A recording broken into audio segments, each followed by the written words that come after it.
Welcome back to the CBJ show.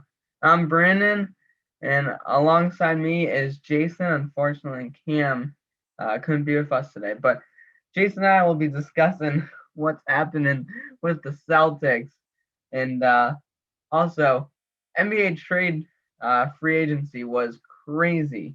So we'll get to that. And first, we'll jump into March Madness news. And it's Final Four, and the teams in it is Gonzaga, Baylor, Houston, and UCLA.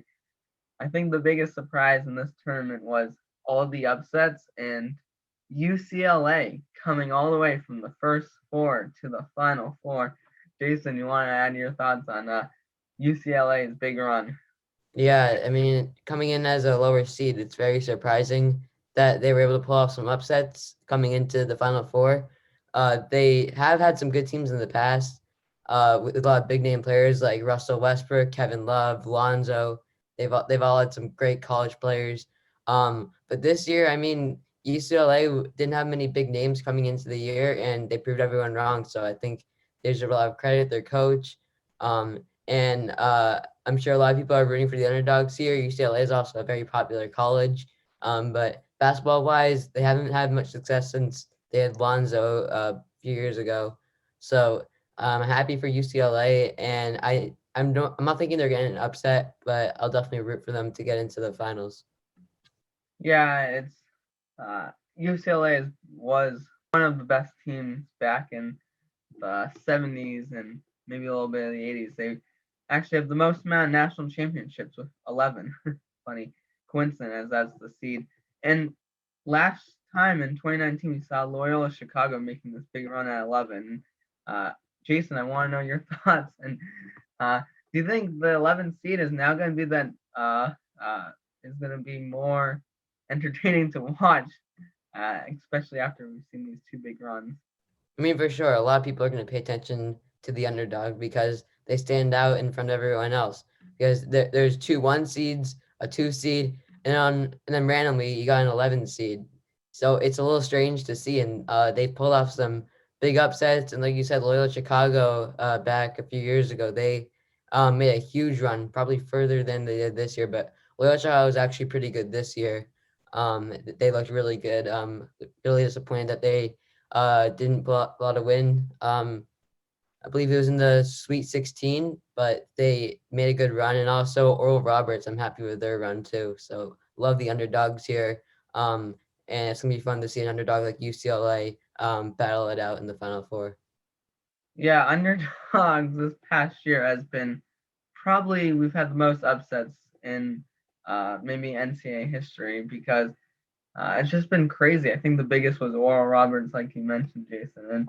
And we've had UCLA, the 11th seed. We had Abilene Christian beat Texas in the first round. This year's March Madness has been crazy, and I wouldn't be surprised if it's not the one seed winning it all. But if I had to tell you who I would win out of these four teams, it's Gonzaga because everyone's saying, "Oh, they're undefeated. They need to win, so they're gonna win." I think they'll win, but watch out for Baylor and Houston and definitely UCLA. Yeah. My pick would also have to be Gonzaga. I like Jalen Suggs on that team. He's been really good. I think he'd go high in the draft if he decides to enter. Uh, Gonzaga has been like the favorites all year, and they've looked so scary in this tournament. I don't think any team wants to face them. But the other one team that's in there, I think it is Baylor. They've been really good. They've had some big wins that they've made. And Houston, I wasn't really thinking that Houston would make it too far. I thought they would get upset earlier on, but as a two seed, they were able to carry their as their favorites in pretty much every game they've been in. They carry that pride of like being the favorite into the games, and here they are in the Final Four, and they have a great chance at moving on to the national championship. But yes, Gonzaga would be my pick, but big respect to Baylor, Houston, and UCLA. I think what's crazy is when you think of Gonzaga. and that they're undefeated. But I think the biggest thing to think about is the last 4 seasons since 2017, they've had 30 plus wins every season, and that's crazy. Jason, what do you think of that? Yeah, Gonzaga is always just lighting up the win column like crazy. But yes, they finished in like the regular season with that many wins. They're happy about it, but I think what it matters to them is that they go win it all. In Gonzaga, I think they got it this year. But they've been very good at recruiting some of the best players coming out of high school for years now. Even like maybe close to a decade ago, they had Kelly Olynyk, and he was playing pretty well for them. Um, but they haven't really had like a superstar go to their college, but they've had some good guys go to the NBA. We know they're great at recruiting, and they've played very well. And here they are in the Final Four, looking like the favorite out of all four teams to win it all, and they are both of our picks to win it. They're definitely the favorite. If you go undefeated, I think everyone's picking you. Uh, Final four games happening today, and then the national championship on Monday. We don't really mention the women's, but the women's are happening as well, and uh, I think we heard Stanford win. So that's that. Celtics, Jason, what are your thoughts on the Celtics? Take it away. Okay, so I got some rants to go on here. I'm not really happy with the way this team has been playing this year and a team that was constructed. I think one thing that goes underlooked was letting go of Gordon Hayward this offseason. I think that is a huge loss because Hayward as the fourth option was putting up 18 points. I don't think any player can really say that they've ever done that. 18 points with three other guys scoring more points than you is pretty crazy in my opinion. And he goes to the Hornets, balls out, playing his career year as one of the top options on that team, if not the top option. And it just leaves a little hole because the Celtics now need to play some guys that didn't have big roles. Like Marcus Smart's getting a lot more minutes. I love Marcus Smart, but I think he's better as a six-man role, being a defensive anchor for that second unit. That's his role, in my opinion.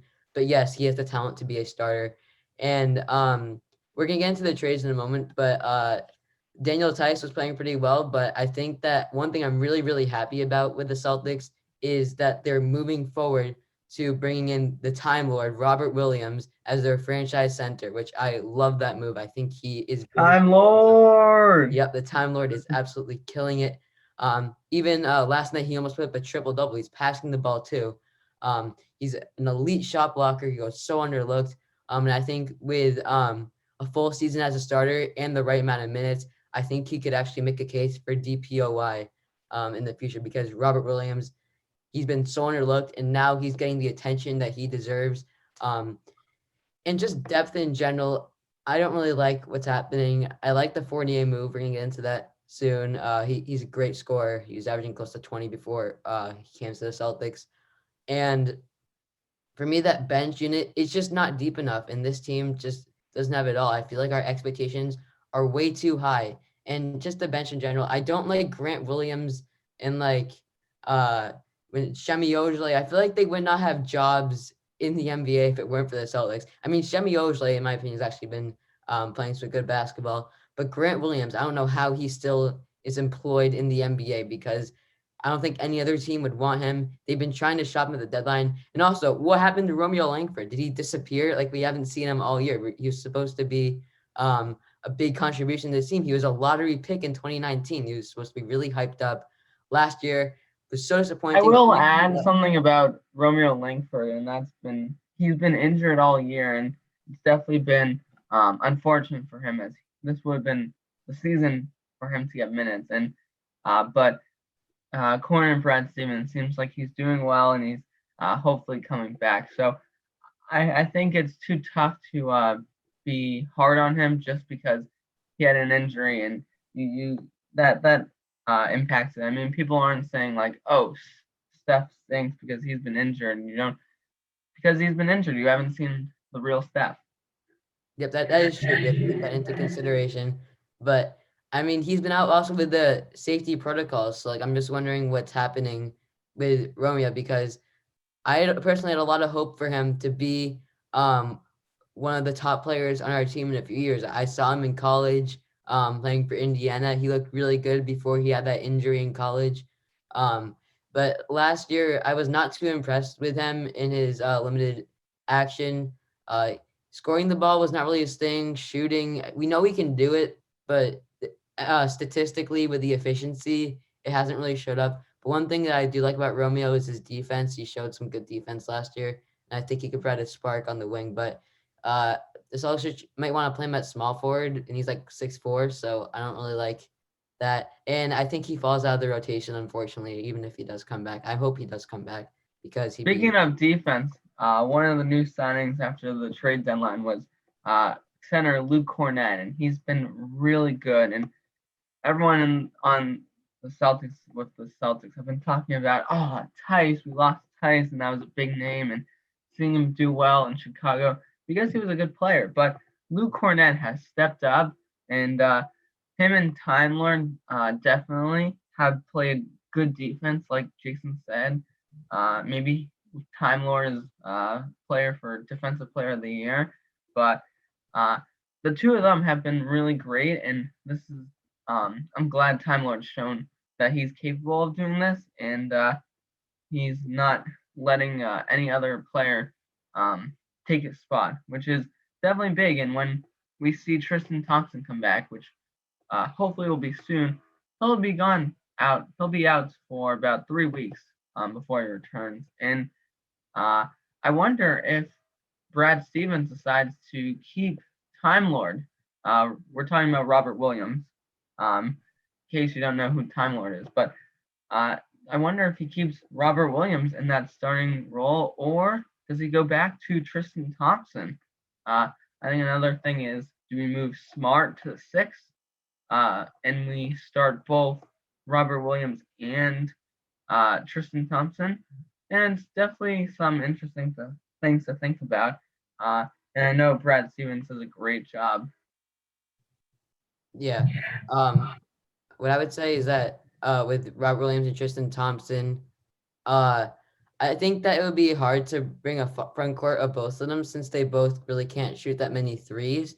And this day and age in the NBA, 3-pointers, as the game has been, it's evolved, it's changed so much. You have to have four, not really just four, five players that can shoot the three ball.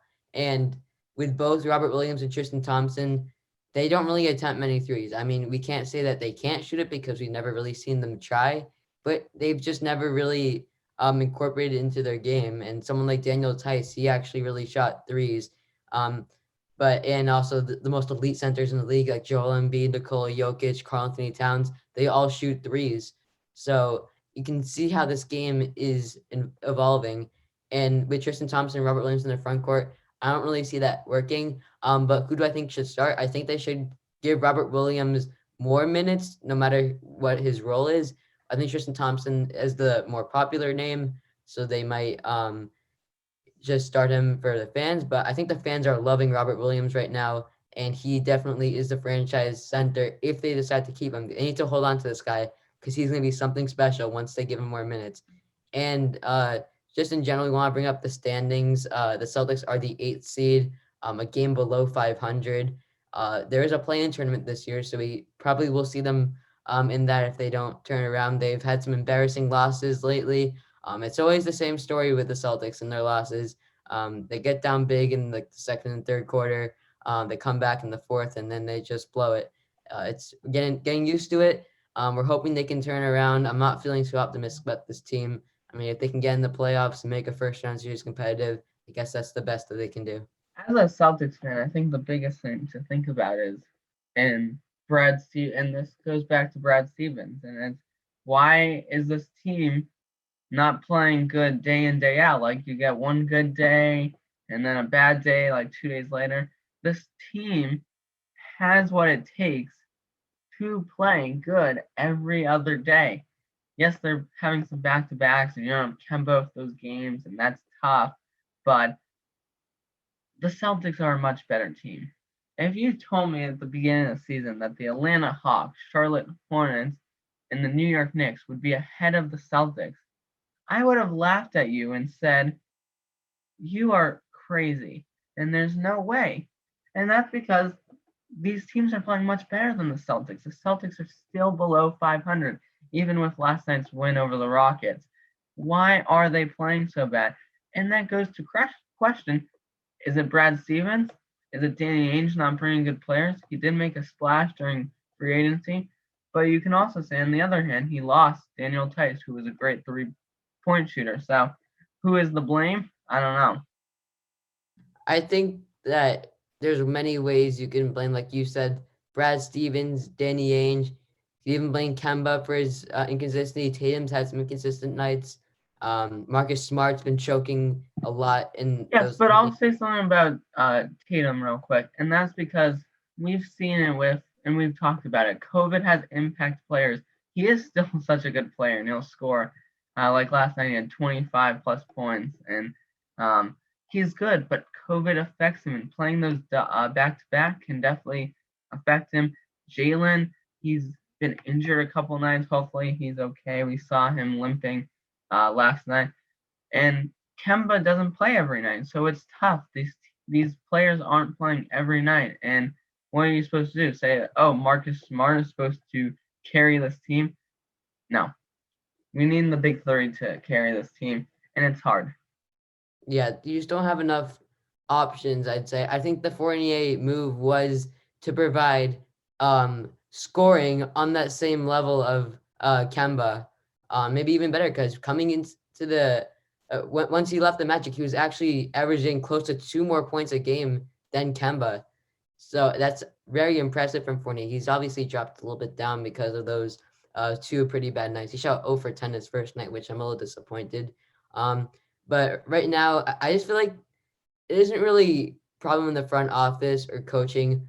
I just think it's simply that this team is just not that good, and our hopes are getting, our expectations are so high because this team took the Miami Heat 6 games in the Eastern Conference Finals, and now we understand that there are a lot more good players coming into the East, and that they're ready to ball. Like Giannis, he's on a mission. He just signed a new extension this offseason with Milwaukee. He's there to stay, and he wants to get that ring. He's been going for it for years now, and I think this might be his best chance. But I mean, now with the Nets, you have Harden, Kyrie, and Kevin Durant coming into the Eastern Conference playoff picture.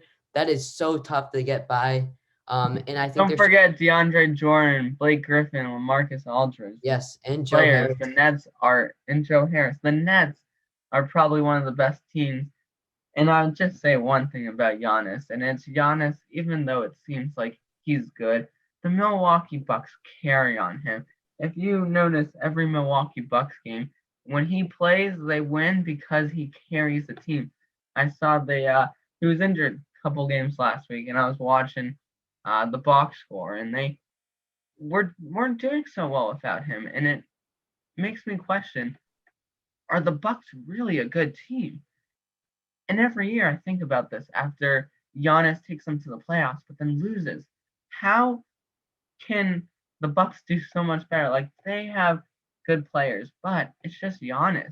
I think if Giannis was on a team like the Nets, where he had another person like Kyrie or KD or something like that, or LeBron and AD in the Lakers, he needs someone to help him because a one-man team isn't going to do it. And yes, they did beat the Celtics couple once last week, but Giannis can't do it all for the Milwaukee Bucks.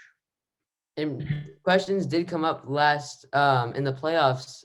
If Giannis can be the first option on a championship team, and I think yes, Giannis is arguably the best player in the league. I wouldn't say he is, but it's definitely debatable. And I respect you for having that opinion if you think Giannis is the best player in the league. So there's no question that Giannis can't be the number one player on a championship team because I know he can do it. The thing is, he needs an elite scorer alongside him. I think a perfect fit alongside Giannis would be someone like Bradley Beal because he is a score first player. He's also a good playmaker, can throw lobs to Giannis if he needs to. He can drop 30 any night he wants to. He's averaging like 31, 32. He's breaking records this year with his scoring. And I think Giannis just needs an elite score around him. Like, I don't think that we have to blame someone like Chris Middleton, Drew Holiday, Brooke Lopez, Bobby Portis. Pat Connaughton, because those guys have been playing pretty well for them. I think Bobby Portis is a candidate for Sixth Man of the Year. I like to move for Drew Holiday this offseason because it was a perfect time to move Eric Bledsoe because he's not doing too well with the Pelicans. He's getting a little overshadowed by Zion Ingram, Lonzo, and Josh Hart. Uh, but I think with the Bucks, yes, Giannis can get it done, and he just needs, I'd say, a bit more help because um, if he gets more help, I think it'll help his legacy when it's all said and done. He's got 2 MVPs on his resume, and I think the ring will add a lot more. And yes, like why? Because every year he does so good to. They're usually a top three team, or if not top five team, and they do well. But in the regular season, but why can't they do well in the playoffs? And it always comes questioning, especially now that he just signed that big contract. I think he needs someone like LeBron needed AD to come, or AD1 needed LeBron to come, or Kyrie needed KD and Harden to help him do well. The NBA is not a one-man team, and I think that has definitely shown why Giannis is not probably one of the best players. Well, he is one of the best players, but that's why the Bucks aren't a good team. Yeah, I think with Giannis and other guys like that, they need a good core because the game has evolved to the point where you already need a dynamic duo or a super team to win it. We've seen with the Warriors, they built a dynasty because they had a super team. They brought in KD after they went 73-9, and they brought in 2 more rings. And they almost even beat Toronto if KD and Klay Thompson get injured in the finals because they were killing it. And it was just Steph, Draymond, and DeMarcus Cousins that year, and they couldn't take down Kawhi, who was the best player in the NBA at the time. And uh, yes, the game is evolving to duos and super teams with LeBron, AD, and even bringing Andre Drummond to add another star, which we'll talk about in a bit. And with uh, the Nets, KD, Kyrie, Harden, and they're even bringing in some other big names like Blake Griffin, LaMarcus Aldridge, uh, to help solidify themselves as sort of a super team. So we can see how this game is really evolving to that point. One of the big things around the Celtics has been about, is Brad Stevens the man for the Celtics? And you may be asking me, saying yourself, why? He definitely wants to coach this team, but there's been some college teams that have had openings. Indiana was first; they had an opening, and basically Brad denied it. He's from Indiana, but he didn't want it because he wants to keep being on the Celtics team. Uh, but after their performance, it's kind of day in, day out, it's kind of wondering, is he really the best fit for the Celtics, or do they need a new head coach? And that brings question, as this week we heard longtime head coach of the North Carolina Tar Heels, Roy Williams, announced his retirement after 33 years in North Carolina and Kansas. And I wonder, is Brad going to take this job? Because I don't know if Brad's the best guy for the Celtics. Yeah, I mean, I think it comes down to a playoff performance because I mean, the Celtics, they're looking like they're gonna make the playoffs, yes, but not in a good position to where they're gonna get home court advantage. And I think this playoffs is gonna dictate how they do because we can see teams part ways with coaches after a bad playoff performance, like the Clippers with Doc Rivers. They were up 3-1 in the Western Conference semifinals against the Nuggets, and they blew it to Jokic and Jamal Murray. And then with the Pacers, they fired Nate McMillan, and now look what he's doing in Atlanta after they fired Lloyd Pierce. Nate McMillan's carrying Atlanta um, to that playoff spot, and that brings question to Brad Stevens. But the thing is with Brad Stevens, I don't think he's the best fit for a team. However, we're not going to get anyone better than him. Who's out there because there's not many other good coaches to hire, at least that we know of. But I think right now you keep Brad Stevens, you monitor him every few games or so like that, and you just go from there. And if this season ends up in a spot that we're not expecting, Danny Ainge definitely has the right to consider it. And if he makes the move, I wouldn't be too mad. So it's I was up also to gonna him. add something, be like, I wouldn't be surprised if he may be done if we have a bad performance. And I think like Jason was mentioning, sometimes a new coach really sparks it. And um, Brad's been here for I think 8, 9 years, and uh, every year he's done well. The past couple years we went to Eastern Conference finals, but we've lost to Miami last year, to Cavs a couple times. But I think if this year we don't do well, uh, I think it's definitely in question if he still has the head coaching job. Yeah, I think so. We're gonna move on to our trade deadline news. We had a lot of stuff go on in the trade deadline, some signings as well, like we mentioned, as some teams were trying to shop players but couldn't trade them, so they were bought out. Our first major trade of the day was between the Orlando Magic and the Chicago Bulls. The Bulls brought in All-Star center Nikola Vucevic along with forward Al-Farouq Aminu, and the Magic bring in Wendell Carter, Otto Porter, and 2 future first-round picks from the Chicago Bulls. So the Bulls, they pair up an all-star duo with Zach LaVine and Nikola Vucevic in hopes to get a playoff spot. And the Magic, they get rid of their franchise player Nikola Vucevic, um, and they're starting a rebuild here. So, Brandon, do you think the Bulls win the trade, or do you think the Magic win the trade?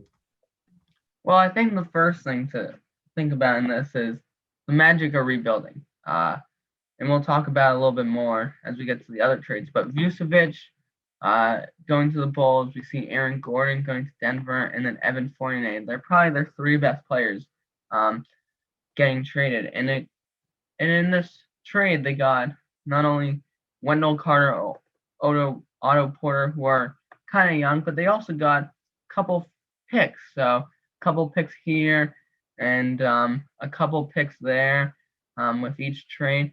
They're starting to rebuild, and I mean, we see it. They're starting to tank. They weren't doing well even before the trade deadline, and I wonder if that was because they knew these players.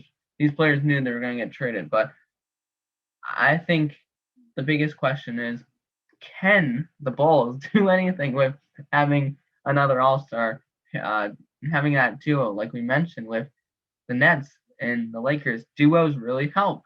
So I wonder if Vucevic can be a big help in Chicago.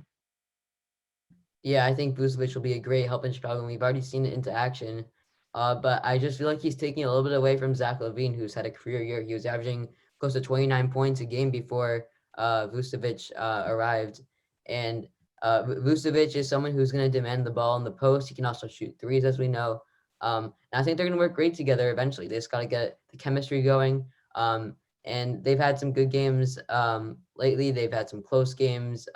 Sometimes they're not finishing up on top, but it was the right move for the Magic because they knew they weren't going anywhere. And I think this was the best situation for Vucevic to be on a team that is probably going to make the play-in tournament or maybe even get up higher in the playoffs. So it's great for Vucevic to pair up with an all-star like Zach LaVine. The Bulls are going to look pretty good for the next upcoming years. As Vucevic, he still has a few years left, at least in his prime. He might regress soon. But with the Magic, I like bringing in Wendell Carter. He went a little high in the draft in 2018, I want to say, I think it was. Uh, he got moved to the bench as they wanted to play Thaddeus Young a bit more in the starting lineup. And I think that he could be a good center for the future there. They also have Mo Bamba as center there, and some other good young players in Orlando, like Markel Fultz, who was hyped up pretty high in 2017. I still think he can be an all-star with the right development. And also Jonathan Isaac, I think he'll come back as a defensive player of the year candidate next year. And they still have Cole Anthony and some other good young players. So it's going to be pretty exciting. My question for you, Jason, is: do you think adding Vucevic to the Bulls limits how much Zach LaVine can do now? I think actually it does because Vucevic wants to take around 20 shots a game, which is understandable because he's an all-star. But you know who else wants to take 20 shots plus Zach LaVine? And Zach LaVine is a sharpshooter. He is insane dunking the ball. He has a deadly mid-range, and he's shown so much improvement to be one of the best scorers in the NBA right now. And I think he takes a lot away from Zach LaVine. But I think that the biggest thing that will help the Bulls is if the chemistry issues are able to be solved right away, because Zach LaVine and Nikola Vucevic should take a combined 40 shots a game, in my opinion. Which, yes, it sounds like a lot. It sounds like something that like LeBron AD would take. It sounds like something that um, two of the three of the Nets super team superstars should take.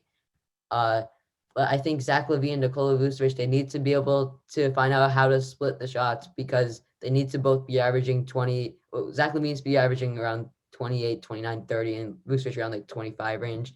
But the Bulls actually have a really deep team, even added Daniel Tice, which we'll get into a bit later. And they still have guys like Larry Markkinen, Thaddeus Young, Kobe White, who's going to be a great point guard in the future, I think. So I think Vucevic takes away LaVine, takes a little bit away from LaVine for right now. But if the chemistry can be solved, I think that they can get it done and secure a berth in the playoffs. I would say the Chicago Bulls team, they did a good job by not only acquiring Nikola Vucevic, but getting Daniel Tice, and they got some good two centers. And wonder if my next question about this is, does Tice and Vucevic get in each other's space and limit each other from getting minutes?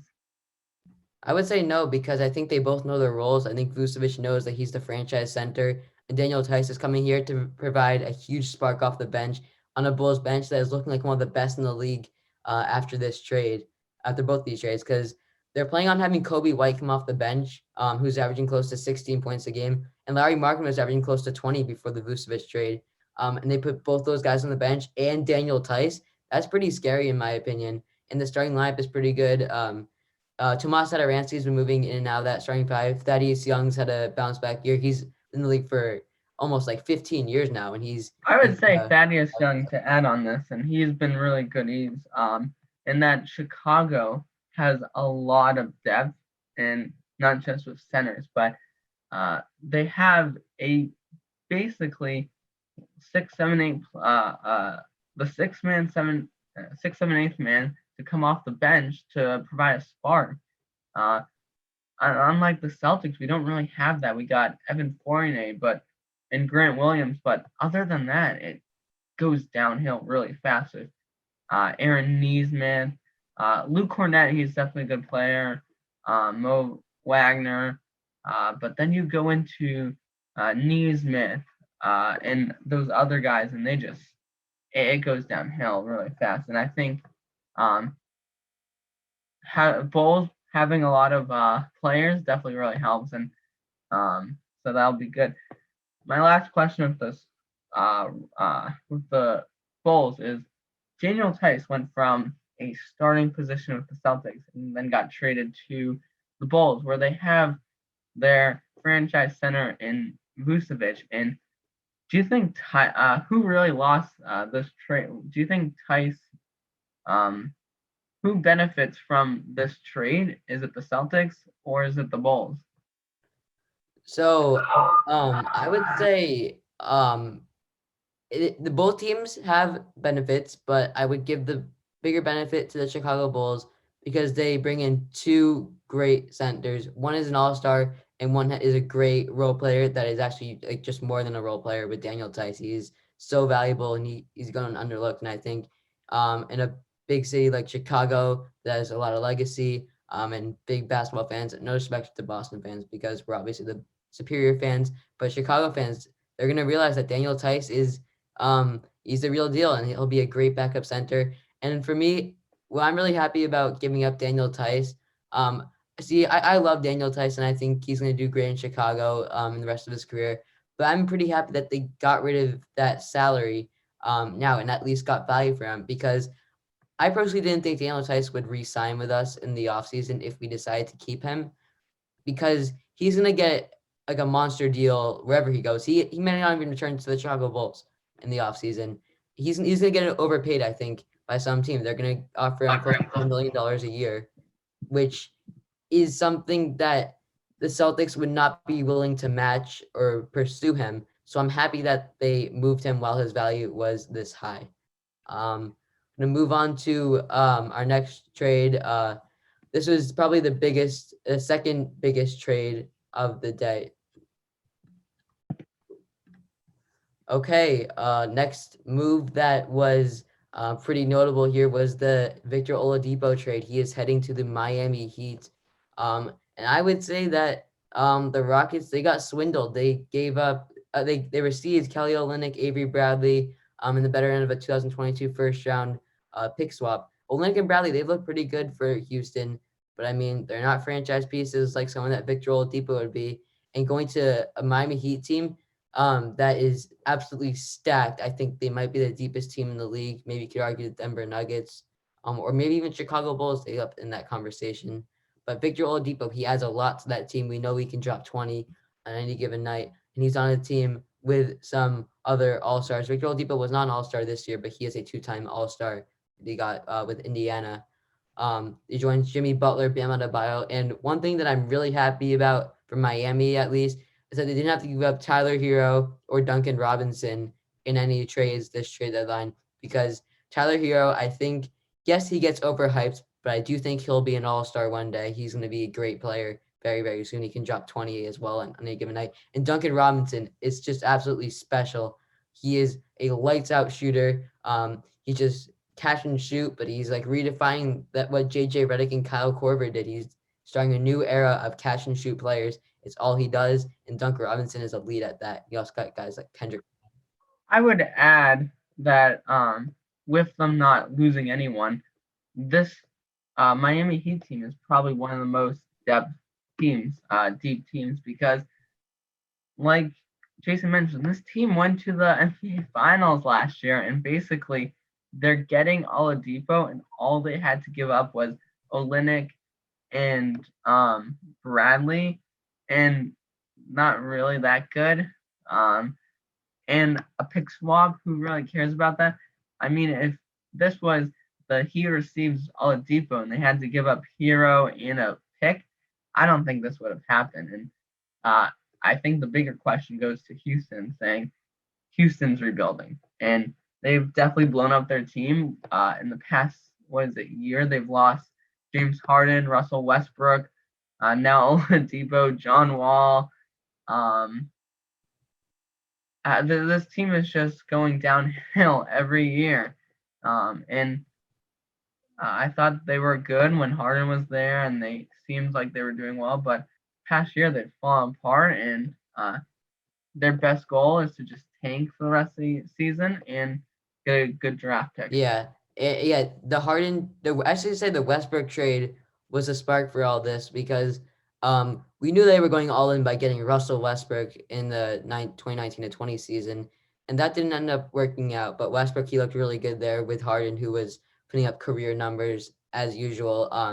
But then that kind of sparked that Harden trade, and I think it was the right time to give up Harden just to get value for him because Harden, I'd say he's a top five Rockets player in their franchise history behind guys like Hakeem Olajuwon and others. And they're retiring his number, I heard. But it comes to the Rockets. Now their two best players are Christian Wood and John Wall. And I wouldn't be surprised if they look to move John Wall to a contender next year. I think he'd be a good fit. I mean, if the Bucks don't go far this year, like you mentioned, they always get close but don't get it done. Maybe they try to do a Drew Holiday for John Wall trade. That could be interesting. I'd like to see John Wall being like a second or third option on a contending team. And I think they can try to build around someone like Christian Wood, who can be a franchise center if he is used properly. And they're going to have a good draft pick this year, which I'm happy about. Maybe they get Cade Cunningham coming out of Oklahoma State. So that could be something. But with Miami, I am so happy that they're keeping all those guards there. You also got Kendrick Nunn, who barely played in the playoffs last year because of how deep that team was. They also drafted Precious Achua. Um, they've made some other moves. They brought in the Nemanja Bjelica, who is a sharpshooter at the power forward position. He's 6'11". He provides a great stretch forward presence. I mean, I think Miami is going to be a very slept-on team going into the playoffs. Oladipo didn't look too good in his Miami debut, but like we've mentioned, it's always chemistry issues in the first few games with a new team, and I think Oladipo is going to be dropping 20 before we know it. The next big trade was the Nuggets receiving Aaron Gordon and the Magic receiving Gary Harris, RJ Hampton, and a 2025 Nuggets first round pick. I first think of this, and it goes back to talking about Vucevic leaving Magic, and Magic are definitely rebuilding. And uh, Aaron Gordon was probably one of their best players, and he is still one of the best players this year. And I think the Nuggets with Aaron Gordon and the Joker, the Nuggets are going to be a good team. I said it last year during the NBA bubble that the Nuggets are going to be a good team, and you should look out for them. And a lot of people are like, "Nah, they're not going to do well." And I think if they were good, if they were that good last year, adding Aaron Gordon, they're even better this year.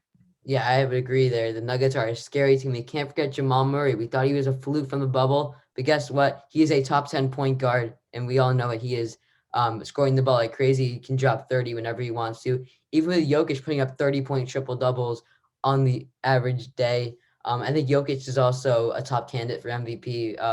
With Embiid and LeBron being out with injury, he stepped up along with guys like Harden and Damian Lillard for top three in MVP voting.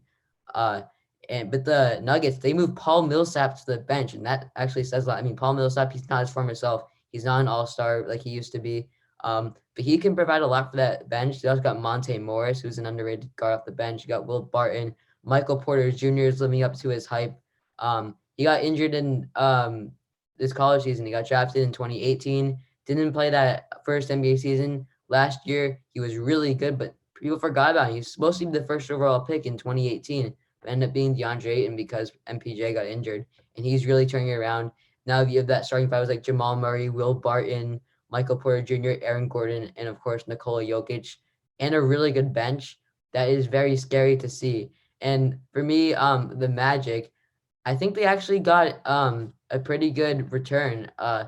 Gary Harris has shown regression in the past few years. He actually averaged 17-ish a few years back, but he's not the same person who he used to be. And RJ Hampton, he was hyped out a lot coming into the NBA draft. He played in the same league that LaMelo played last year instead of letting him go to the NCAA. He hasn't gotten much opportunity with the Magic. And also, we can't forget the Nuggets. They had RJ Hampton and also Bol, Manute Bol's son. Bol, I think is going to be pretty good. But the Magic, they also got a first round pick from Denver. That might be in the 20 range if the Denver Nuggets keep continuing to succeed and pull off like great seeds in the Western Conference. But I think the Nuggets, this is a move that shows that they're contending. They'll give up young assets and picks if they want to make a championship move. I think Aaron Gordon is a little overrated. At this point, I think the Magic got the better weapons in this trade, but the Magic they weren't going to keep Aaron Gordon in the first place. He requested a trade, so it's kind of bound to happen. And I think Denver's a good fit. Wish he went to Boston as we were supposed to get him, but happy for Aaron Gordon that he found a new home. Yeah, I would say just quickly add on that. Definitely a bummer to see Aaron Gordon not sign up the Celtics, but at least he didn't sign up another Eastern Conference team. Speaking of the Western Conference, the Lakers added a new player, and that's Andre Drummond. He's bounced around past year or two, and he's definitely going to help the Lakers, especially with LeBron and AD out a few games. But the biggest question is when they're both LeBron and AD are healthy, uh, will Drummond work well in that pairing? Are they going to be a good trio? Yes or no? Yeah, I think Drummond will be a great addition to the team. He's exactly what they need. They need just a rebounding machine while AD and LeBron are out. But Drummond did actually go down with injury. It's only minor. He's supposed to only be like a game or two. Uh, but when Drummond is back and he's like the best player on that team, uh, Drummond's gonna show that he's been underlooked by the teams that have had him. I do think Drummond is slightly overrated because of the stats. Sometimes stats don't always tell the story, and it's actually in a negative way. It's normally in a positive way. But Drummond, if he can actually put up those good stats and maintain good defense, because he always goes underlooked in those defensive player of the year conversations. He averaged close to a steal and a half and 2 blocks, which no one talks about. The Pistons didn't value him when they traded him. They traded for like Brandon Knight, like John Henson, and a second round pick. The Cavs got an absolute steal. And then they decided to buy him out here because they want Jarrett Allen to be their franchise center, which is respectable, but they are undervaluing Drummond. And he goes to a contender like the Lakers. Western Conference teams better be scared. Even teams like the Suns, who are actually doing really well, the 2 seed, the Nuggets, the Clippers, the Blazers, the Jazz, of course, at the 1st seed. A lot of teams got to be scared of this Lakers team. Now they have The two Western big Conference beasts is a in their much front better court. conference than the Eastern Conference this year, and adding someone like Drummond to the Lakers, that's just gonna help. And Aaron Gordon to the Nuggets, make it more scary. And I think that Western Conference battle for those top playoff games are definitely gonna be fun as we get down the stretch. Um, Lastly, we're just gonna quickly mention LaMarcus Aldridge signed with the Nets. So now the Nets in the past year have signed Kyrie Irving, Kevin Durant, James Harden, uh, Blake Griffin, LaMarcus Aldridge, plus they have DeAndre Jordan and other big names. Spencer Dinwiddie, who's been injured all year. The Nets are a crazy team, and it seems like they have more room for players even after every addition they make. Um, as we're wrapping up, wanted to quickly talk about baseball. Baseball's back. If you're a big baseball fan, you must be happy. Thursday was April 1st. April Fool's Day was opening day. Unfortunately, the Sox got rained down on Thursday, so their first game was played on Friday. And yesterday they got shut out 3-0 to the Baltimore Orioles, and that's the first time they got shut out on opening day in 45 years. The big news from Thursday was all the games were played in cold weather stadiums, cities, and stadiums. There were no games in Texas, none in Florida, and none in Arizona. We had games in Boston where it was raining, and Detroit where it was snowing. Including in that Detroit game, we had Miguel Cabrera hit a home run, but because it was snowing and the baseball is white, he didn't realize it went out of the stadium and just barely went out of the stadium, and he decided to slide in the second. Thought it was a double. So personally, that game should not have happened. And unfortunately, the Red Sox are 0-1, but they're back in action today, so that hopefully they can bounce back. Additionally, Alex Cora is back for the Red Sox, so good news for them. And that's all I got for the Red Sox update. All right. Big stuff coming on in baseball. That is pretty much going to do it for the episode. We are going to continue with some other, I'd say a little more minor NBA moves / signings, trades, all that, and maybe a bit more of the NFL league-wide free agency recap, as a lot has gone in the NFL. We're going to get right to it. We've only done the Patriots, but we'll make sure to cover everyone else going to maybe your favorite team. Anything to add, Brandon? Yeah, with the NFL, they've added that 17th game. So, as a fan, you must be excited. We'll talk about that on the next episode, what it means for the fans, what it means for the players, and Super Bowl 56 getting moved back. The latest date is February 13th, Valentine's weekend. That and more all on the next episode. So make sure you hit your post notifications on YouTube and you're subscribed on either Spotify or Apple Podcasts, so you're always notified when we upload. And that will do it for episode 23. Thanks for listening.